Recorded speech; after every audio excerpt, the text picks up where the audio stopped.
الحمد لله رب العالمين اللهم صل وسلم وبارك على محمد وعلى آل محمد اللهم انفعنا بما علمتنا وعلمنا ما ينفعنا وزدنا علما وبارك لنا في علمنا وارزقنا الإخلاص في القول والعمل كاملا وعلما نافعا لا ينسى وتوفيقا دائما وصحة ويقينا وعافية آمين يا رب العالمين. Alhamdulillah kaum muslimin rahimani wa rahimakumullah. Kita lanjutkan pengajian tafsir Al-Quran satu hari satu halaman, dan kita sudah sampai pada surah Al-A'raf pada halaman 166, yaitu Al-A'raf ayat 131 sampai 137 insyaallah ta'ala. A'udzu billahi as-sami'il 'alim من الشيطان الرجيم من همزه ونفخه ونفثه فإذا جاءتهم الحسنة قالوا لنا هذه وإن تصبهم سيئة يطيروا بموسى ومن معه ألا إنما طائرهم عند الله ولكن أكثرهم لا يعلمون وقالوا مهما تأتنا به من آية لتسحرنا بها فما نحن لك بمؤمنين فأرسلنا عليهم الطوفان والجراد والقمل والضفادع والدم آيات مفصلات فاستكبروا وكانوا قوما مجرمين ولما وقع عليهم الرجز قالوا يا موسى ادع لنا ربك بما عهد عندك لئن كشفت عنا الرجز لنؤمنن لك ولنرسلن معك بني إسرائيل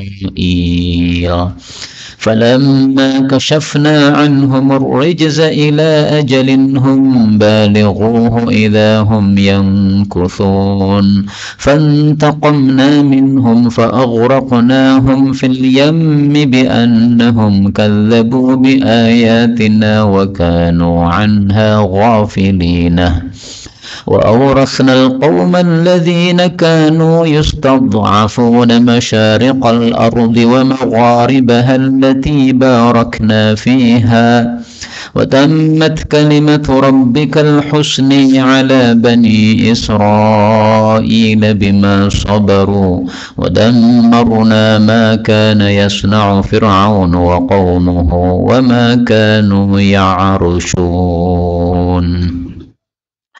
Alhamdulillah Rabbil Alamin. Allahumma rahamna bil Qur'ani amin. Pada ayat-ayat yang kita baca, ada beberapa kata yang bisa dibaca dengan dua bacaan. Yang pertama, pada ayat 132, nahnu laka, ini nun ketemu dengan lam, ini boleh idgham menjadi nahal laka, qiraah Abu Amr. Kemudian pada ayat 134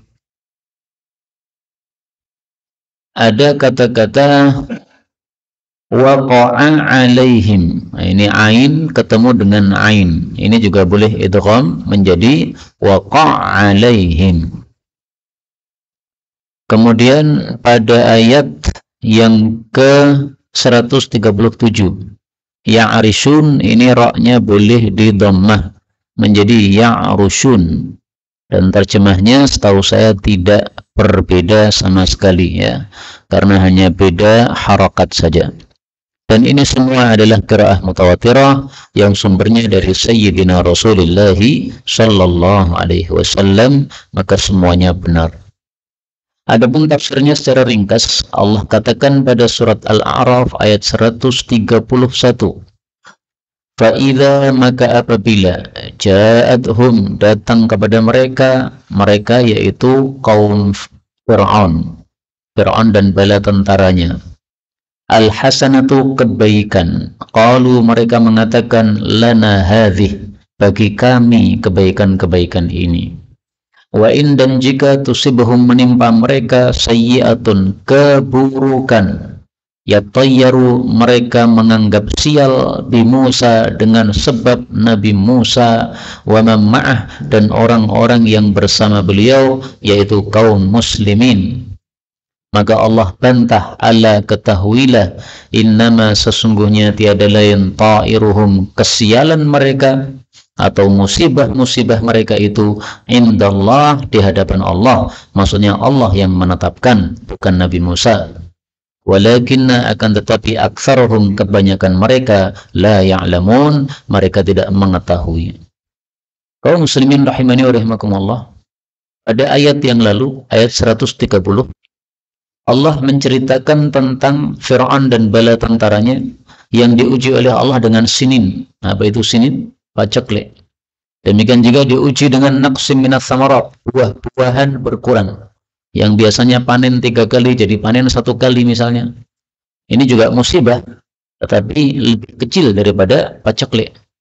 Nah, orang-orang kafir, kelompoknya Fir'aun, kalau mereka terkena musibah, paceklik dan sebagainya, mereka menyalahkan Nabi Musa. Ini gara-gara Musa ini bawa ajaran baru, maka datang paceklik ke Mesir. Kalau Musa tidak aneh-aneh bawa ajaran baru, Mesir akan nyaman-nyaman saja.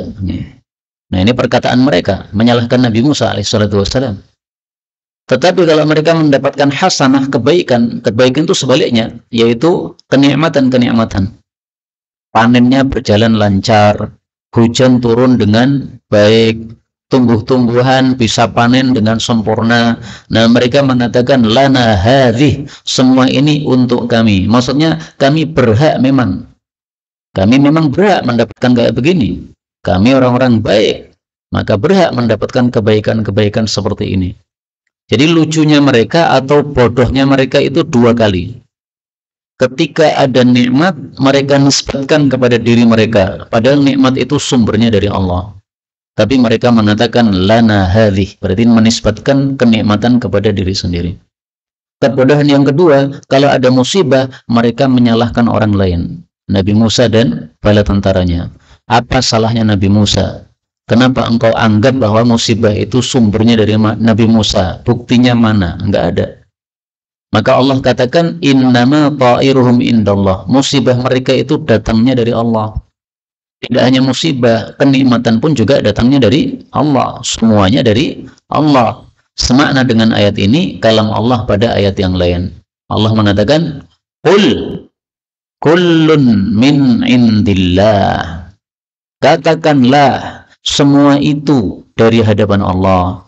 Maksudnya nikmat dan musibah semuanya dari Allah. Fama lihaula'il qaumi la yakaduna yafqahuna haditha. Kenapa orang-orang kafir itu nyaris tidak paham ucapan seperti ini? Nah, kalau orang beriman paham, bahwa semua ini sumbernya dari Allah Subhanahu wa Ta'ala. Nikmat dari Allah, musibah pun juga dari Allah. Sehingga kalau kita mendapatkan nikmat, kita mengucapkan alhamdulillah, karena tahu dari Allah. Kalau mendapatkan musibah, kita mengatakan inna lillah, karena tahu dari Allah. Maka Allah mengatakan aktsarahum la ya'lamun, kebanyakan mereka enggak tahu kalau seperti itu. Nah, maka alhamdulillah kita termasuk orang-orang yang tahu, sehingga ketika mendapatkan musibah kita bisa bersabar, dan ketika mendapatkan nikmat kita bisa bersyukur. Ini karena kita termasuk orang-orang yang dikasih tahu oleh Allah Subhanahu wa Ta'ala. 132. Waqalu, dan mereka juga berkata, mahma, apapun, ta'tina, yang engkau datang kepada kami, bihi, dengannya, min ayatin, berupa mu'jizat, litasharana, supaya engkau menyihir kami, biha, dengan mu'jizat itu, fama nahnu, maka tidaklah kami, laka, kepada engkau, bimu'minin, orang-orang yang akan beriman. Jadi maksudnya mereka bilang kepada Nabi Musa, wes nggak usah aneh-aneh, datang bawa mukjizat ini itu nggak ada gunanya.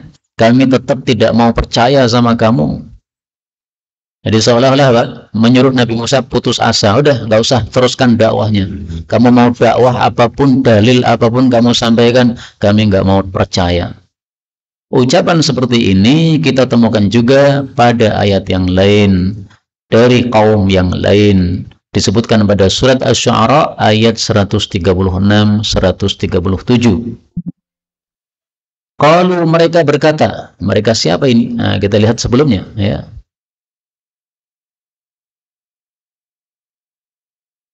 Kadzabat 'adun, kaum 'ad. Qalu, mereka kaum 'ad mengatakan, sawa'un 'alaina, sama saja bagi kami, awa'ata, apakah kamu nasihati wahai Nabi Hud, am lam takum minal wa'idin, atau kamu tidak menasihati kami, sama saja kami tidak beriman. In hadza illa khalqul awwalin atau khuluqul awwalin, dua bacaan. Tidaklah ini kecuali sifatnya orang-orang terdahulu, yaitu tidak mau percaya dengan nabinya. Maka kamu nggak usah banyak ngomong, kami nggak akan percaya, sudah. Nggak usah datang bawa mukjizat ini itu, nggak percaya, sudah. Ini kurang ajar yang sangat kebangetan terhadap nabi-nabi yang dikirim kepada Allah Subhanahu wa taala. Qalu Yahud. Saya tambahkan ayat tadi ya. Maka Allah Subhanahu wa taala mengirim kepada mereka ujian-ujian yang besar, musibah-musibah besar. Ayat 133, fa arsalna, maka kami kirim alaihim kepada mereka at-tufan. Tufan itu adalah air yang sangat banyak, hujan yang sangat banyak, banjir di mana-mana, itu tufan. Ada juga yang mengatakan tufan itu adalah kematian yang sangat banyak. Di mana-mana orang mati. Tapi tafsiran yang pertama lebih banyak, yaitu air bah di mana-mana. Wal jarada, dan belalang. Jadi di mana-mana ada belalang. Membuka gelas begini, ada air minum, dibuka isi belalang. Kemudian makanan dibuka, rice cooker isi belalang. Belalangnya dari mana? Nggak ngerti. Rice cooker ini contoh sekarang ya. Zaman dulu nggak ada rice cooker. Ya. Tapi maksudnya semua wadah-wadah mereka kalau dibuka itu isinya belalang. Wal qummal, dan kutu. Yang dimaksud kutu ini adalah kutu tanaman. Jadi bukan kutu rambut, bukan. Jadi kalau mereka punya beras, maka begitu nyedok berasnya itu muncul kutu-kutu di situ. Mereka pengen bikin bakwan, ngambil gandum, maka kutu-kutu muncul di situ semuanya. Jadi nggak bisa dimakan. Siksaan dari Allah Subhanahu wa taala. Wadhafadi'a, dan kata-kata, di mana-mana ada kata. Bayangkan, Pak, masuk kamar mandi ada kata, masuk masjid ada kata, mau tidur dilompati kata. Nah, susah. Wadana, dan darah. Nah, darah ini ada dua tafsiran. Ada yang mengatakan maksudnya mimisan. Jadi setiap hari keluar darah dari hidung, nggak berhenti-berhenti. Di stop nggak bisa. Gimana mau bisa bernafas kayak begitu caranya? Ada yang mengatakan darah maksudnya di mana-mana darah. Jadi mau mandi airnya berubah jadi darah. Mau minum, air minum berubah jadi darah. Dan anehnya itu hanya menimpa Fir'aun dan bala tentaranya. Sama-sama di Mesir, tetapi Nabi Musa dan bala tentaranya tidak mendapati darah. Tetapi orang-orang kafir mendapati darah. Ini maha kuasanya Allah. Padahal sumber airnya kan sama, tahu Pak? Kita berada di Solo, menggali sumur, kan sumbernya sama berarti. Tapi kalau yang menggali orang kafir, yang keluar darah. Yang menggali orang muslim, yang keluar air. Nah, itu Allah Subhanahu wa taala maha kuasa.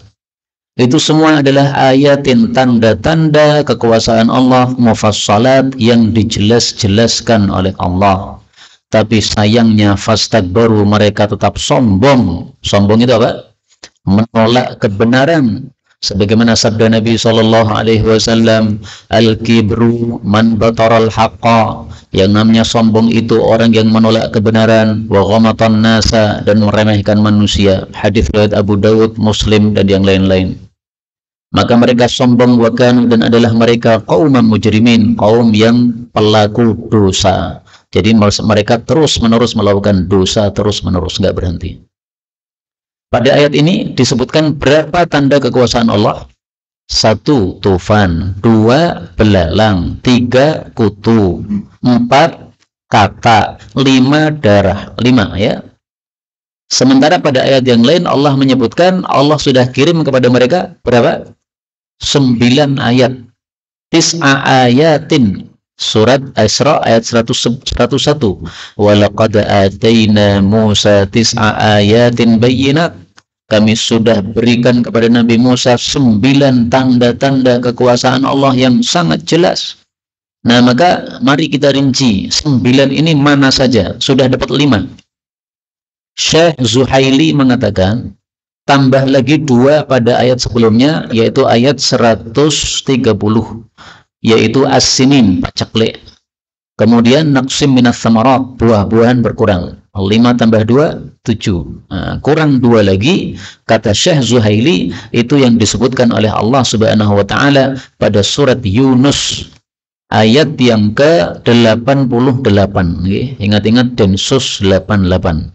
Ini Yunus 88. Yaitu watmis ala amwalihim washdud ala qulubihim. Hapuslah harta-harta mereka ya Allah. Jadi duit mereka itu oleh Allah dihapus sehingga sudah enggak jadi duit lagi. Dalam riwayat tafsir dikatakan duitnya berubah jadi batu. Duit zaman dulu kan emas perak. Jadi emasnya berubah jadi batu, peraknya berubah jadi batu. Enggak bisa untuk beli. Nah, kalau sekarang ya uang kertas sudah enggak ada gambarnya, jadi putih tok. Gambar Soeharto hilang, gambar siapapun hilang, jadi putih. Itu itmis ala amwalihim, hartanya dihapus. Washdud ala qulubihim, hatinya dibikin keras sampai mati enggak mau beriman. Nah, ini 9 tanda kekuasaan Allah yang sudah ditampakkan oleh Allah kepada mereka supaya mereka sebenarnya mau beriman, tapi mereka sombong tidak mau menerimanya. Maka menghadapi cobaan yang bertubi-tubi seperti ini, bagaimana sikap mereka? Allah mengatakan, walamma, dan tatkala waqa'a, menimpa, alaihim, pada mereka, ar-rijzu, siksaan yang dahsyat. Kalau al-azab itu siksa, ya, tapi kalau ar-rijzu, siksaan yang dahsyat.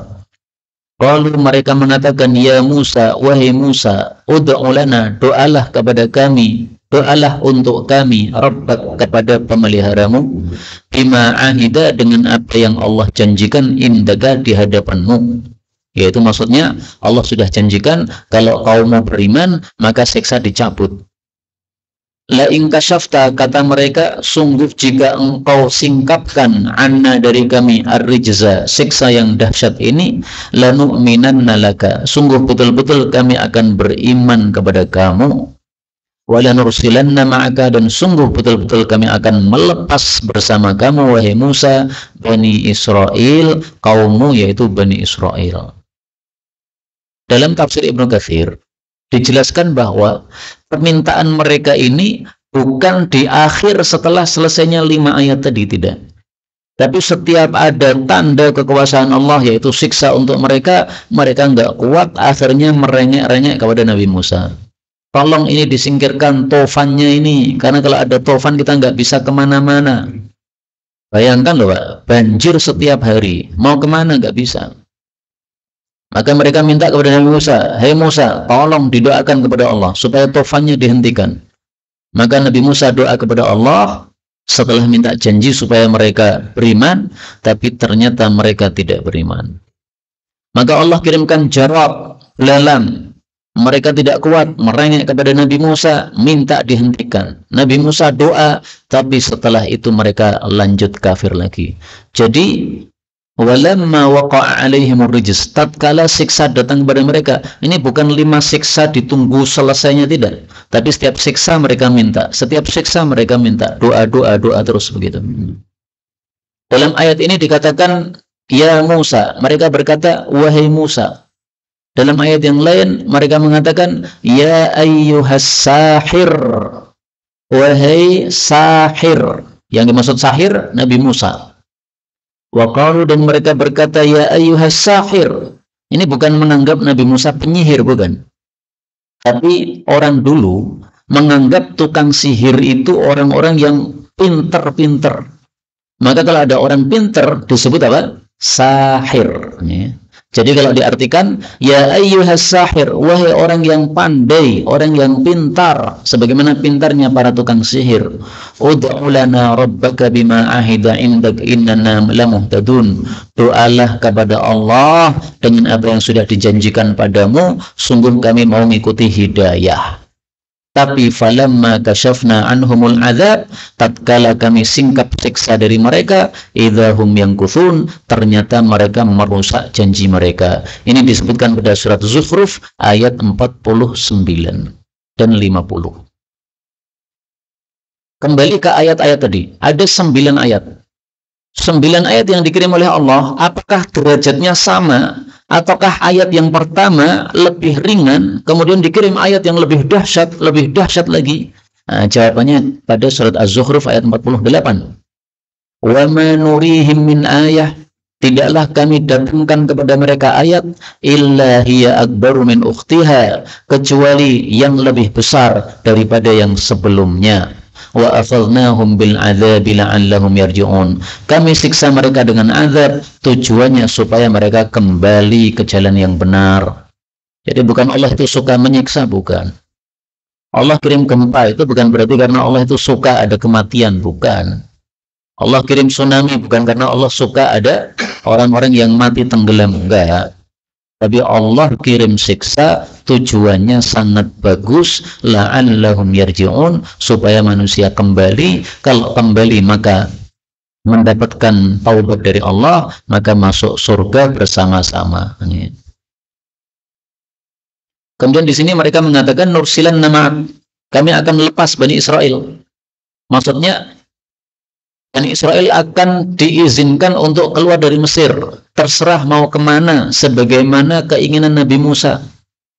Karena di masa itu mereka menghalang-halangi Bani Israel keluar dari Mesir.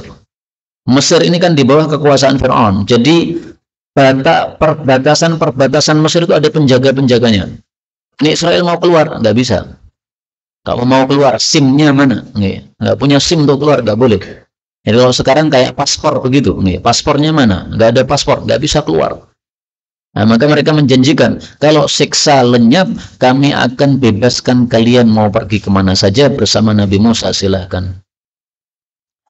Ayat 135, falamma matatkala kasyafna, kami singkap anhum dari mereka ar-rijza, siksaan yang dahsyat, ila ajalin, kepada satu waktu, hum balighu, yang mereka telah sampai pada waktu tadi, idahum, tiba-tiba mereka yang kufurun, merusak janji mereka, yaitu janji untuk beriman kepada Allah. Ini sama makna dengan yang disebutkan pada surat Az-Zukhruf tadi. Dan dari sini kita ketahui merusak janji itu sifatnya orang-orang kafir.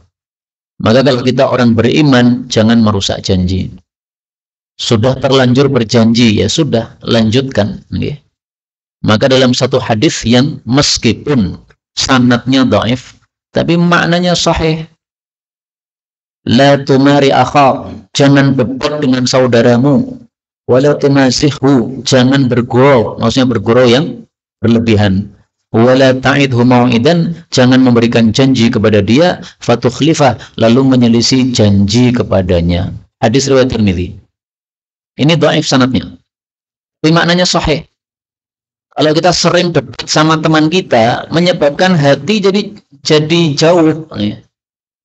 Wong iki senengane ngengkel, ngeyel, nah, begitu. Misalnya nih, sudah wajarnya peraturan jam 11 portal ditutup misalnya, portal gang ditutup. Nah, kemudian jam 11 dia datang ke gangnya sendiri, kancingan, marah-marah. Kemudian gemboknya dirusak. Nah, itu pasti semua orang benci sama dia. Nah, kalau dia dinasihati kamu yang salah, tapi malah mendebat, nah itu termasuk di sini. La tumari akhak, jangan mendebat saudaramu. Udah salah, ngaku salah saja.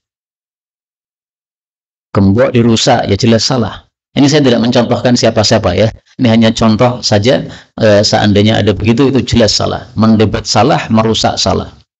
Kemudian wala ta'idhu mau'idan fatukhlifa, berjanji kemudian menyelisih, sifatnya munafik. Maka ada seseorang tanya kepada saya, berjanji kemudian tidak menepati, termasuk dosa besar atau dosa kecil? Maka saya jawab dengan dua jawaban. Yang pertama, Allah Subhanahu wa ta'ala menyebutkan dalam Al-Quran surat Al-Ma'idah ayat 1, ya ayyuhalladzina amanu, wahai orang-orang beriman, awfu bil uqud, sempurnakanlah janji. Anda beriman atau tidak? Kalau beriman, sempurnakan janji. Kalau tidak menyempurnakan janji, seolah-olah berarti bukan orang beriman. Kemudian jawaban yang kedua, Rasulullah Shallallahu Alaihi Wasallam bersabda, wa idza wa'ada akhlafa. Tanda orang munafik ada 3, kalau bicara dusta, kalau berjanji menyelisih janjinya, kalau diamani malah khianat. Hadis muttafaqun alaih. Nah, istilah munafik ini menunjukkan bahwa ini semuanya dosa besar. Jadi bohong itu dosa besar, menyelisih janji dosa besar, khianat dosa besar, karena disebut oleh Nabi dengan istilah munafik. 136. Fantaqamna, maka kami pun menyiksa minhum, terhadap mereka. Apa siksanya? Fa'aghraqnahum, maka kami benamkan mereka fil yammi, di dalam laut. Laut apa? Laut merah, sebagaimana kita sudah paham semua.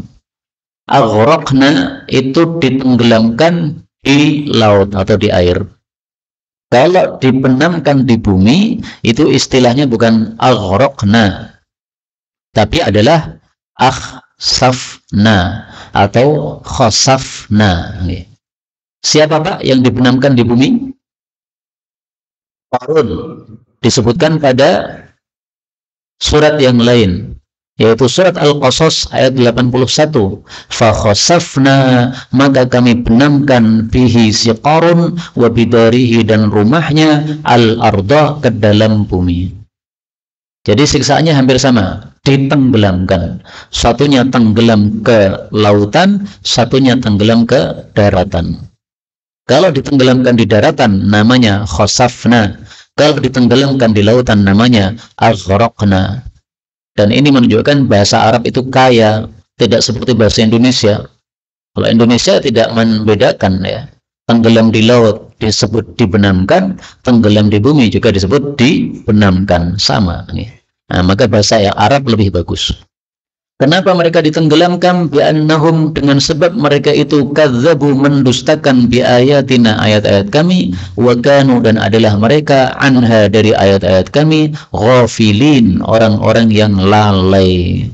Lalai maksudnya tidak mau memperhatikan, tidak mau mendengarkan, tidak mau mempelajari, tidak mau mengimani. Jadi melalaikan dengan sengaja. Jadi bukan berarti kalau kita hafal Quran kemudian lupa, itu termasuk ini, bukan. Pernah hafal Quran? Pernah. Nah sekarang gimana? Ya sekarang sisa-sisa. Nah itu biasa kayak begitu, karena manusia itu memang begitu, ya. Kekuatan hafalannya itu ketika sudah muncak, nanti lama-lama akan turun, begitu, biasa. Seperti kekuatan, ya, kekuatan manusia kuat, lama-lama akan turun, itu biasa. Yang penting adalah tetap kita membaca Quran setiap hari, mengulangi hafalan kita. Tetapi kalau dulu pernah hafal Quran, habis itu benci sama Quran, tidak pernah mau lagi baca Quran, sehingga melalaikan dengan sengaja, sehingga setiap hari yang didengarkan adalah musik dan dangdut. Nah, itu yang termasuk ayat ini. Ghafilin, lalai, sengaja. Tapi kalau lalai lupa tanpa sengaja, bukan termasuk yang diancam di sini. Ayat terakhir. Allah mengatakan, wa awrasna, dan kami wariskan, al-qawma, kepada kaum, alladzina, yang orang-orang yang, kanu, adalah mereka, yustad'afun, dilemahkan. Maksudnya adalah Bani Israel. Kami wariskan apa? Masyariqal ardi, bagian timur dari bumi, wa magharibaha, dan bagian barat dari bumi, allati barakna fiha, yang telah kami berkahi padanya. Yang dimaksud masyariqal ardi ini adalah bumi Mesir. Jadi Mesir diwariskan oleh Allah kepada Bani Israel. Kenapa? Karena semua orang kafirnya sudah mati tenggelam di lautan. Maka tersisa orang-orang beriman, sehingga Mesir dikuasai orang-orang beriman. Tidak hanya Mesir, wa magharibaha, juga bagian baratnya. Yang dimaksud bagian barat ini adalah bumi Syam, tanah negara Syam. Dari mana taunya? Dari kata-kata allati barakna fiha. Kok bisa barakna fiha adalah negara Syam? Karena Allah Subhanahu wa taala menyebutkan pada surat Al-Isra ayat 1, Subhanalladzi asri bi'abdihi laylan minal masjidil haram ilal masjidil aqsa alladzi barakna haulahu. Isra dari Masjidil Haram menuju Masjidil Aqsa. Masjidil Aqsa di mana? Di Syam, Palestina. Alladzi barakna haulahu, yang telah kami berikan berkah di sekitarnya. Jadi ada Masjidil Aqsa, sekitar-sekitarnya yaitu Palestina atau Syam, itu semuanya diberkahi oleh Allah. Berkahnya berkah apa? Ada berkah dunia, ada berkah agama. Berkah agamanya, Allah banyak kirim para nabi di Syam. Nabi Musa, Nabi Isa, banyak nabi-nabi Bani Israel yang tinggalnya di Syam. Kemudian berkah dunia adalah tumbuh-tumbuhan yang sangat subur di sana. Termasuk tumbuh-tumbuhan yang ada di Syam adalah pohon apa? Zaitun. Allah sebutkan dalam Al-Quran. Pada surat An-Nur ayat 35. Yuqadu min syajaratin mubarakatin zaitunatin la syarqiyyatin wala gharbiyyah. Di mana pohon zaitun? Di Solo, Raning. Kalau di Solo adanya buah zaitun di toko-toko herbal. Tapi pohon zaitun enggak. Kalaupun hidup, maka tidak akan menghasilkan minyak yang sempurna. Tapi kalau di negara Syam, maka menghasilkan minyak yang sempurna karena tanahnya berkah. Allah katakan, wa tammat, dan sempurnalah kalimatu rabbika, ketetapan pemeliharamu, al-husna, yang terbaik, ala Bani Israel, bagi Bani Israel, bima sabaru, dengan sebab kesabaran mereka. Jadi karena mereka sabar bersama Nabi Musa, tetap ibadah kepada Allah meskipun disiksa-siksa oleh Fir'aun, maka Allah pun berikan ketetapan yang baik. Ketetapan yang baik ini disebutkan pada surat yang lain. Mari kita lihat ketetapan Allah kepada Bani Israel. Pada surat Al-Qasas ayat 5. وَنُرِيدُ أَن نَّمُنَّ عَلَى الَّذِينَ اسْتُضْعِفُوا فِي الْأَرْضِ وَنَجْعَلَهُمْ أَئِمَّةً وَنَجْعَلَهُمُ الْوَارِثِينَ. Dan kami ingin untuk memberikan nikmat kepada orang-orang yang dilemahkan di muka bumi, dan kami ingin menjadikan mereka pemimpin-pemimpin, dan kami menjadikan mereka orang-orang yang mewarisi bumi Mesir. Nah, inilah yang disebutkan dalam ayat tadi sebagai kalimatu rabbika, ketetapan Allah. Ketetapannya apa? Negara Mesir dikuasai oleh orang-orang Bani Israel. Padahal sebelumnya dikuasai oleh orang-orang Qibti. Sama dengan Indonesia. Dikuasai oleh Belanda, oleh Jepang. Nah, akhirnya mereka dienyahkan oleh Allah. Ingin dikuasai oleh PKI, dienyahkan oleh Allah. Tamat kalimatu rabbikal husna. Kemudian Allah katakan, wa dammarna, dan kami binasakan, kami hancurkan, makana, apapun yang adalah yasna'u Fir'aun buat, wa qaumuhu, dan kaumnya. Apapun yang mereka buat, misalnya pertanian, misalnya perbisnisan, misalnya pertambangan, atau apapun ya yang mereka buat, semuanya dihancurkan oleh Allah Subhanahu wa taala. Wa ma kanu ya'rusun, dan apapun yang mereka dulu membangunnya. Muncul pertanyaan, katanya semuanya dihancurkan oleh Allah, tapi masih ada piramid-piramid Mesir, itu kan peninggalan Fir'aun dan bala tentaranya. Nah, maka jawabnya adalah, ya maksudnya dihancurkan oleh Allah yang dikehendaki oleh Allah untuk hancur. Tidak harus semuanya. Kalau Allah menghendaki ada yang tidak hancur, ya itu dibiarkan oleh Allah Subhanahu wa taala. Justru itu sebagai hikmah atau kebijaksanaan yang Allah ingin melakukan kebijaksanaan padanya. Ya. Sebagaimana badannya Fir'aun. Kenapa badannya Fir'aun tidak hancur? Padahal yang lain-lain udah nggak tahu kemana. Jadi dari berapa ribu pasukan itu yang masuk ke laut, semuanya udah nggak ketahuan di mana, kecuali satu, badan Fir'aun. Allah katakan pada surat Yunus ayat 92, "Fal yauma," maka pada hari ini, "nunajjika bi badanika," kami selamatkan badanmu, atau kami naikkan badanmu. Okay? Nunajjika bisa diartikan apa? Kami naikkan badanmu. Orang tenggelam lama-lama kan, orang mati kan lama-lama tenggelam lagi. Gimana betul? Atau lama-lama terapung. Terapung malah. Ya. Nah, tapi terapung dalam keadaan busuk. Ini enggak, terapung dalam keadaan utuh. Nunajjika bi badanik. Untuk apa? Litakuna liman khalfaka ayah, supaya menjadi tanda kekuasaan Allah bagi orang-orang yang di belakang kamu, maksudnya setelah kamu. Nah, maka termasuk piramid itu tidak dihancurkan oleh Allah. Allah ingin menampakkan, nih loh, peninggalan orang-orang terdahulu yang kuat-kuat bisa membuat piramid seperti ini, tapi mati juga, mampus juga. Nah, orang-orang belakangan bisa membuat apa? Ada yang bisa membuat lebih dahsyat, lebih hebat dari piramid? Ada enggak zaman sekarang? Nah, kalau merasa ada yang lebih hebat, tetap saja akan dihancurkan oleh Allah kalaupun mereka kafir kepada Allah Subhanahu wa taala. Tapi tampaknya kekuatan piramid ini belum ada tandingannya untuk orang-orang modern. Orang-orang modern membuat bangunan-bangunan tinggi-tinggi yang katanya anti gempa, tapi ketika ada gempa ternyata rusak juga. Piramid roboh enggak dengan gempa? Allah kasih kekuatan sehingga apa? Sampai hari ini masih utuh. Ini tanda kekuasaan Allah. Allah ingin menunjukkan bahwa sekuat dan sehebat apapun manusia tetap akan dibinasakan oleh Allah kalau kafir kepada Allah Subhanahu wa taala.